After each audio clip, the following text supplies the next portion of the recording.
န်လို့တဲ့နံပါတ်လေးကိုအောက်ဆုံးထိဆွဲချလိုက်မယ်ပေါ့နော်ကိုအရင်ပို့တဲ့ခါကျတော့ရမ်းမြည်တော့ဟိုပေါ်ထားကိုဆွဲတင်မယ်ပေါ့နော်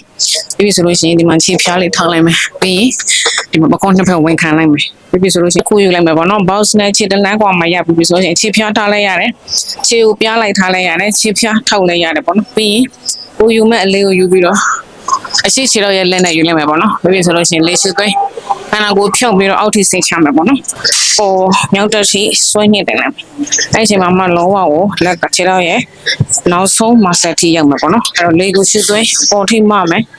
အပေါ်များများရမှာဖြစ်ဆိုတော့ hamstring ဒီပေါင်အောင်ကြွတာလေးကိုအာရုံစိုက်ပြီးလို့ရှိရင် hamstring ကိုအာရုံစိုက်ပြီးလုပ်မယ်ဆိုတော့ကိုမမဲ့အလေးကိုထည့်ထားပြီးပြီဆိုလို့ရှိရင်ခြေထောက်နှစ်ဖက်ကိုဟိုပေါ်ထိတင်မယ်တင်ပြီဆိုလို့ရှိရင်ခြေထောက်နှစ်ဖက်ကိုခြေဖျားလေးကိုအာရုံစိုက်ပြီးလုပ်မယ်ပေါ့နော်အဲ့ဒါမလို့ဒီဘာဖြစ်လို့ဒီ elevator လုပ်လိုက်လဲဆိုတော့ရိုးဆိုရင်ဒီမှာကျန်ဒီ end ကကြံခဲ့တယ်အောက်ကရှေ့ပဲပို့ပြီးတော့ထိတယ်ပေါ့နော်ဒီကောင်နဲ့ဆိုလို့ရှိရင်ဟိုအတွင်းထက်ထိပြညာဘက်ကိုကိုင်းတာဘယ်ဘက်ကိုကိုင်းတာအနောက်ရှေ့ကိုကိုင်းတာဖြစ်ပဲခန္ဓာကိုယ်တက်မှရှိုးတာကိုရှေ့ထုတ်လိုက်ဘိုင်းနဲ့နောက်ကျောကိုဖြောင်းထားအောက်ဘက်တွေကိုညှင်ပြီးတော့တခါတည်း okay front square elevated ဒီ elevated front square လို့တော့မဆိုလို့ရှိရင်ဒီ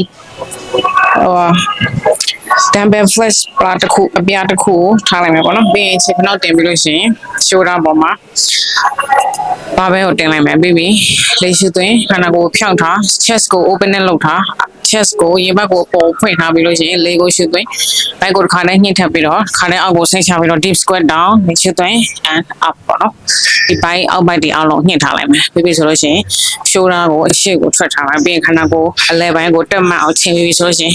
လေရှုသွင်း and up ဆိုတဲ့ပုံစံမျိုးခန္ဓာကိုယ်အနောက်ကိုလမ်းကြတာမျိုးရှေ့ကိုယုံပြီးဆင်းသွားတာမျိုးပြန်တက်တဲ့အချိန်မှာ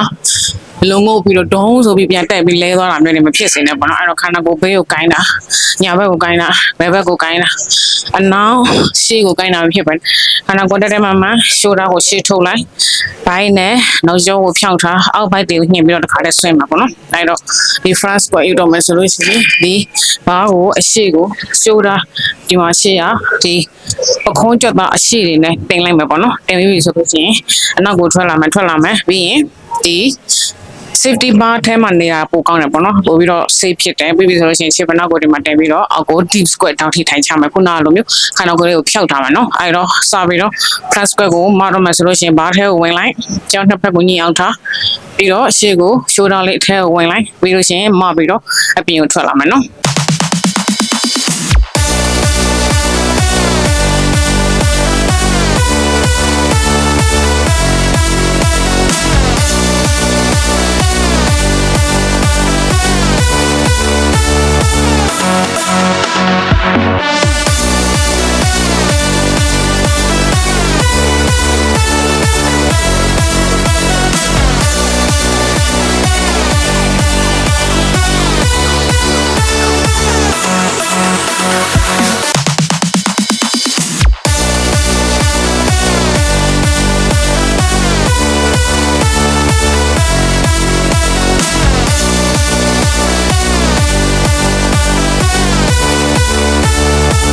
best squat heel elevated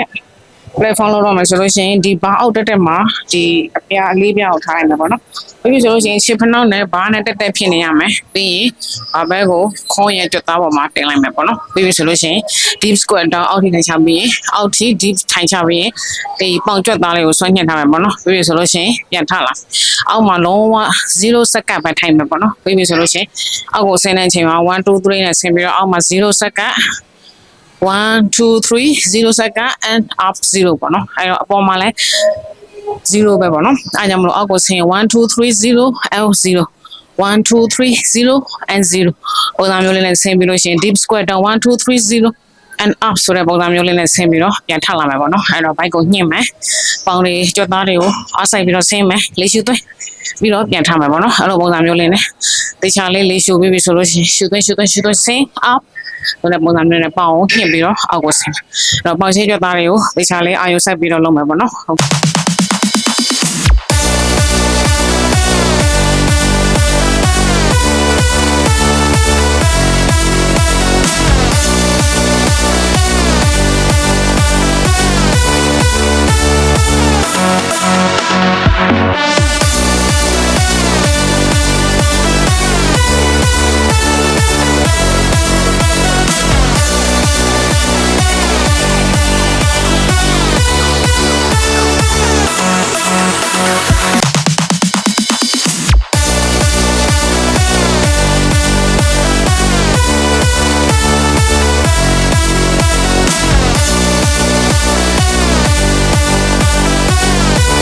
အဲ့ဒါလေးကိုစကွက်လေးကိုဒီပေါင်ကြွက်သားဒီခွာဒီဆက်မှာဆက်ရဲ့ဒီ site ကြွက်သားတွေနဲ့အလဲကြွက်သားတွေကိုဒီအရှိကအလဲကြွက်သားတွေကိုအာရုံစိုက်ပြီးလုပ်မှာပေါ့နော်အဲ့ဒါမလို့ဒီဘာဖြစ်လို့ဒီ elevator လုပ်လိုက်လဲဆိုတော့ရိုးဆိုရင်ဒီမှာကျန်ဒီ end ကကြံခဲ့တယ်အောက်ကရှေ့ပဲပို့ပြီးတော့ထိတယ်ပေါ့နော်ဒီကောင်နဲ့ဆိုလို့ရှိရင်ဟိုအတွင်းထက်ထိပြေးမလို့အဲ့ဒါမလို့ဒီမြင့်လုပ်လိုက်တာပေါ့နော်ခြေဖက်နောက်ကိုပြီးတော့ဘားတဲ့ကိုဘားအိမ်ဝင်မယ်ပြီးတော့ဒီဘားတွေအားလုံးအလေးပြားရင်ခြေဖက်နောက်ရတစ်ဖြောက်တည်းဖြစ်နေမှာပေါ့နော်ဘားရဒါရပြီးပြီဆိုလို့ရှိရင်အောက်ကိုစိတ်ချတဲ့အချိန်မှာလေးကိုရှုသိမ်းခန္ဓာကိုဖြောက်ထားအောက်ထိထိုင်ချမယ်ပြီးတော့မှလေးလေးရှုသိမ်းပြီးတော့ပြန်ထမယ်ပေါ့နော်စဆင်းတော့မယ်ဆိုတော့လေးကိုရှုသိမ်းပြီးတော့ခါတဲ့အာယုံစိုက်ပြီးတော့အောက်ထိဆင်းမယ်ဆင်းပြီးတော့မှတစ်ခါတည်းပြန်ထတဲ့အချိန်မှာလေးကိုမှုတ်ထလိုက်မယ်ပေါ့နော်အဲ့ဒါမလို့ရှုသိမ်းမယ်အောက်ထိပြန်ဆင်းမယ်ပြီးတော့ပြန်ထမယ်ပေါ့နော်အဲ့တော့အောက်ကိုဆင်းတဲ့အချိန်မှာ1 2 3အောက်မှာ0 and 0ပေါ့နော်ပြီးတော့အောက်ကိုဆင်းတဲ့အချိန်မှာ1 2 3အောက်မှာ0 and 0ပုံစံမျိုးလေးနဲ့ဆက်လက်ပြီးတော့အဲ့ဒါလေးကိုလုပ်သွားမယ်ပေါ့နော်သူကတော့ပေးထားတဲ့ပမာဏအတိုင်းအလေးနဲ့အကြော့ရေအတွက်4ကြော့လုပ်မယ်ပေါ့နော်ဒါပေမဲ့မပြီးရတော့ဒါကိုဒီကြော့ပဲလုပ်ပြပါလားဖြစ်လို့လဲဆိုတော့မပြီးရတော့4ကြော့အပြည့်ဆော့တယ်ဒါပေမဲ့ကျင်းမှာအခုလူရမ်းများနေတော့လေစိတ်နှောက်ရှက်ဖြစ်မှာဆိုလို့မပြီးကဒါလေးကိုတစ်ခုပဲတင်ပြီးတော့ရိုက်ပေးသွားမယ်ပေါ့နော်အဲ့ဒါမလို့လိုက်လို့တဲ့လူတွေကတော့၄ကြော့ဆို၄ကြော့၃ကြော့ဆို၃ကြော့တစ်ခါနဲ့စာရေးပေးထားတဲ့ပုံစံတိုင်းလုပ်ရမယ်နော်အားကြောင့်မလို့ဒီအခုကနေ့လယ်ပိုင်းလည်းဖြစ်တယ်လူကလည်းရမ်းများနေအားကြောင့်မလို့နော်โอเคအဲ့ဆိုရင်ဆက်လုပ်လိုက်မယ်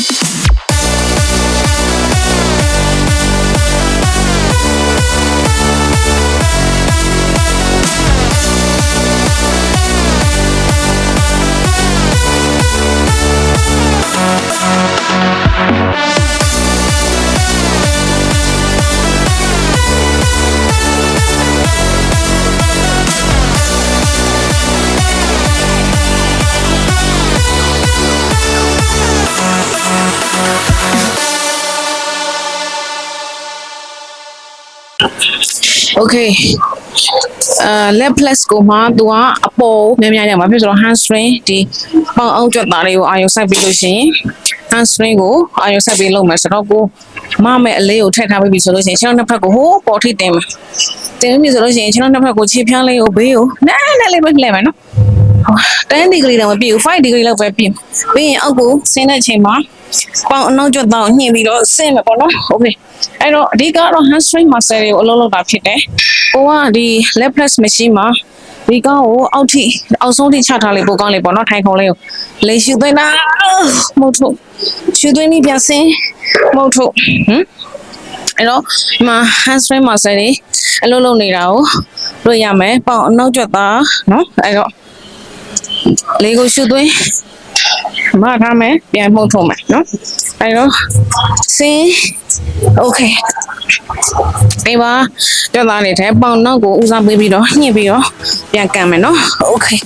အပေါ်ရောက်လေကောင်းလေပဲဒီကောင်ကတကယ်တမ်းတော့ဒီလိုဆက်မဟုတ်ပဲနဲ့ဟိုအပေါ်ထောင်ထားလို့ရတဲ့ဆက်ဆိုပိုကောင်းတယ်ပေါ့နော်အဲ့လိုပုံစံမျိုးလေးနဲ့ဆိုရင်ပေါင်နောက်ကိုပို့ပြီးတော့ထိရောက်မှုရှိတယ်ပေါ့နော်โอเคโอเคအဲ့တော့ဒါလေးကexercise muscle နဲ့ main muscle ပေါ့နော်ဒီ hamstring muscle ကို full leg day မှာထည့်ပြီးတော့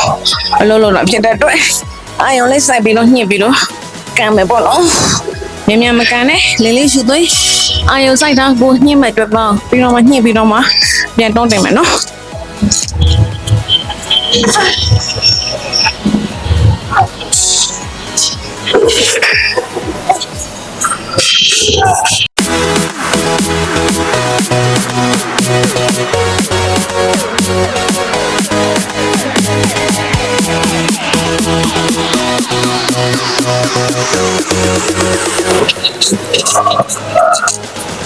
higher leg press for hamstring ပေါ့နော် higher leg press for hamstring လုပ်တော့မယ်ဆိုရှင်အလေးတွေထည့်လိုက်မယ်အလေးပြားတွေကိုဘေးကိုတော့ချလိုက်မယ်ဘေးပြီဆိုလို့ရှင်ကျောင်းနှစ်ဖက်ကိုဘိုးပေါ်ထိတက်သွားမယ်နော်ဘေးပြီဆိုလို့ရှင်ကိုကအိတ်ချလိုက်မယ်ပြီးတော့ခန္ဓာကိုယ်ကအိတ်ချပြီးအဲ့နှစ်ဘက်ကဒီမှာဂိုင်းတွေကိုဂိုင်းထားလိုက်ဘေးပြီဆိုလို့ရှင်လေးကိုရှုသွင်းပြီးလို့ရှင်အောက်ကိုဆင်းလာပြီးတော့ဒီ hamstring muscle တွေကိုညှစ်ထားပြီးတော့ဖြည်းဖြည်းချင်းပြန်ကန်မယ်ပေါ့နော်အဲ့လိုပုံစံမျိုးလေးနဲ့ပြန်ကန်ပြီး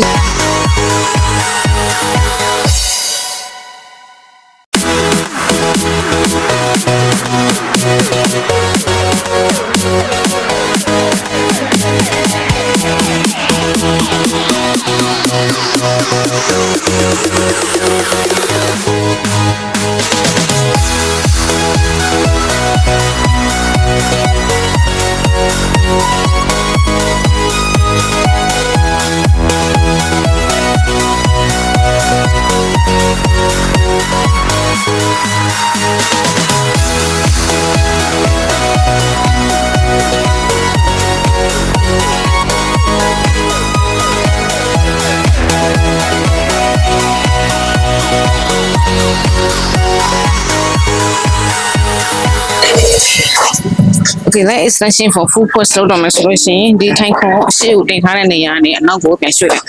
ပြီးဆိုလို့ရှိရင်အလေးကိုကိုနိုင်တဲ့အလေးလောက်ပဲထည့်မယ်ပေါ့နော်ပြီးရင်ဒီလက်ကင်တဲ့နေရာလေးမှာအနောက်ကိုကင်ထားပြီးလူကမြောက်တက်စီဆွဲညစ်တယ်လေအဲ့ဒီမှာမှလောဝကိုလက်ကခြေတော့ရဲ့နောက်ဆုံးမဆက်ထိရောက်မှာပေါ့နော်အဲ့တော့လေကိုရှုသွင်းပေါ်ထိမှမယ်ပြန်ဖို့ထုတ်မယ်ဖြည်းဖြည်းပြန်ဆင်းမယ်လေကိုပြန်ရှုသွင်းဟိုးပေါ်ထိပြန်မှမယ်လက်ကောက်ကိုအဆုံးထိအာယုဆိုင်ပြီးပေါ်မှတင်မယ်ဒီဆိုလေပြန်မှုတ်ထုတ်မယ်ရှုသွင်းပြီးတော့ပေါ်ထိပြန်မှမယ်လေပြန်မှုတ်ထုတ်ပြီးပြန်ဆင်းမယ်ဖြည်းဖြည်းပြန်ရှုသွင်းပြီးတော့ဟိုးပေါ်ထိမှမယ်โอเคဖြည်းဖြည်းပြန်ဆင်းမယ်โอเคပြီးတော့ခြေတော်နှစ်ဖက်ကဘေးကိုခွဲထားပြီးခြေဖြားလေးတွေကဘေးကိုနည်းနည်းလေးတစ်စောင်းလေးနေထားထိကိုဘေးကိုထွက်သွားမယ်ပေါ့နော်အဲ့လိုလေကိုရမှုတ်ထုတ်ရမယ်ရှုသွင်းပေါ်ထိမှမယ်ပြန်မှုတ်ထုတ်မယ်ရှုသွင်းပြန်မှုတ်ထုတ်ပြီးတော့ပြန်မှတ်ထား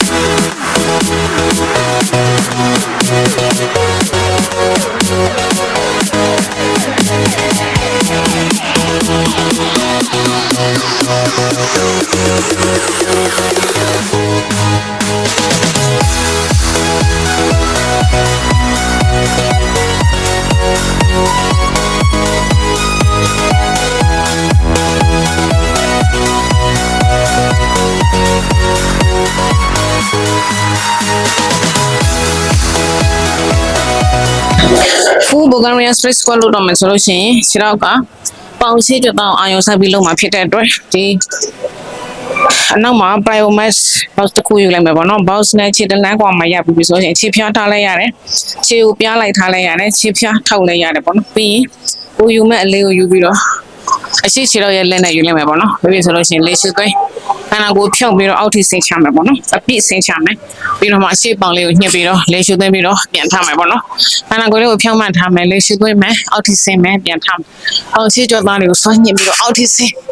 ပြန်ထားမယ်ပေါင်ရှိကြောသားလေးကိုဆွဲညှစ်ပြီးအောက်ထိဆင်းခန္ဓာကိုယ်လေးကဖြောင်းထားမယ်ပေါင်လေးကိုလည်းအနောက်ပေါင်လေးကိုပါဆွဲညှစ်ပြီးဆင်းပြန်ထားမယ်နော်အဲ့လိုပုံစံလိုမျိုးလေးနဲ့ဘယ်ညာပြောင်းပြီးဆိုလို့ရှိရင်အခုလည်းအဲ့လိုပဲကိုယ့်ရဲ့အရှိခြေတော်ရဲ့လက်နဲ့ကင်လိုက်မယ်ပြီးရင်လေရှုသွင်းပြီးတော့အနောက်ကိုထိုင်ချတဲ့ချိန်မှာခန္ဓာကိုယ်လေးကဖြောင်းပြီးတော့ဒူးလေးကိုပါ pressure ပေးပြီးထိုင်ချမယ်ရှေ့ဒူးလေးကို pressure ပေးမယ်ပေါ့နော်အဲ့လိုပုံစံမျိုးလေးနဲ့လေကိုရှုသွင်းအောက်ထိဆင်းပေါင်အာယုဆိုင်မယ်လေရှုသွင်းပေါင်အာယုဆိုင်မယ်အောက်ထိထိုင်မယ်လေရှုသွင်းပေါင်အာယုဆိုင်အောက်ထိထိုင်မယ်လေပြန်ရှုသွင်းခန္ဓာကိုယ်မှတ်ထားမရိုင်လဲစေနဲ့ပေါင်အာယုဆိုင်မယ်အောက်ထိထိုင်မယ်အောက်ထိထိုင်မယ်ပေါင်အာယုဆိုင်မယ်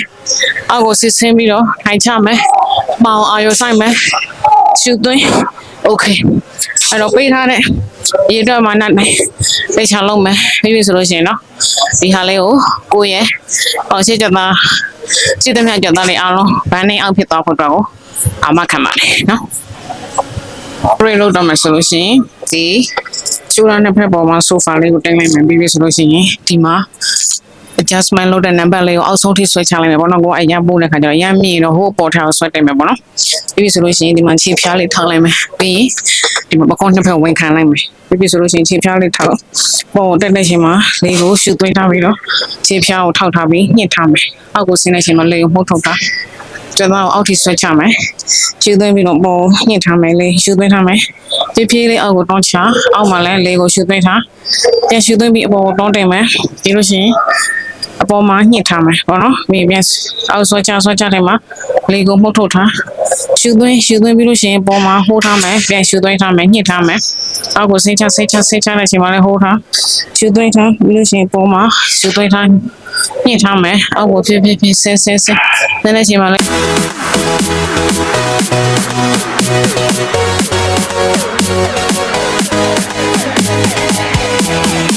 We'll be right back.